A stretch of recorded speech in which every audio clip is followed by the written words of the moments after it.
असलेल्या घरफोडीचा तपास करत असताना कोपरखैरणे पोलिसांनी रिजवान खान या सराईत घरफोडी करणाऱ्या चोरट्याला जेरबंद केले असून या आरोपीची सखोल चौकशी केली असता 5 गुन्ह्यांची उकल करण्यात आली असून तब्बल 20 लाख रुपये किमतीचे 17 तोळे सोन्याचे दागिने हस्तगत करण्यात पोलिसांना यश आले आहे। कोपरखैरणे पोलीस स्टेशन येथे दिनांक 2 रोजी सकाळच्या दरम्यान घरफोडीचा प्रकार झालेला होता। त्यामध्ये कळंबोली पोलीस स्टेशनच्या टीमने जवळपास आरोपी अरेस्ट केलेला आहे।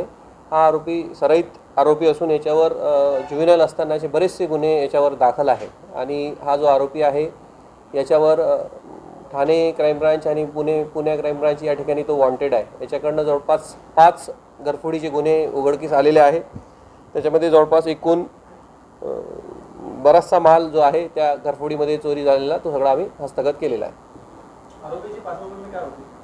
आरोपी हा जुव्हेनाइल पासून असतानापासूनच याच्यावर गुन्हे करण्याच्या सवयीचा आहे। तपास करायला वेळ लागतो, सीसीटीव्ही बाकीचे फुटेजेस बाकी सगळं तपास करून वेळ लागतो। असं सांगता येत नसतं, शहरी भाग आहे, कम्युनिकेशनचे बरेचसे साधनं असतात आणि त्याच्यामुळं कुठलाही आरोपी कुठेही जाऊ शकतो। पण बरेचसे गुन्हे असे करणारे आरोपी वेगवेगळ्या ठिकाणी राहत असतात।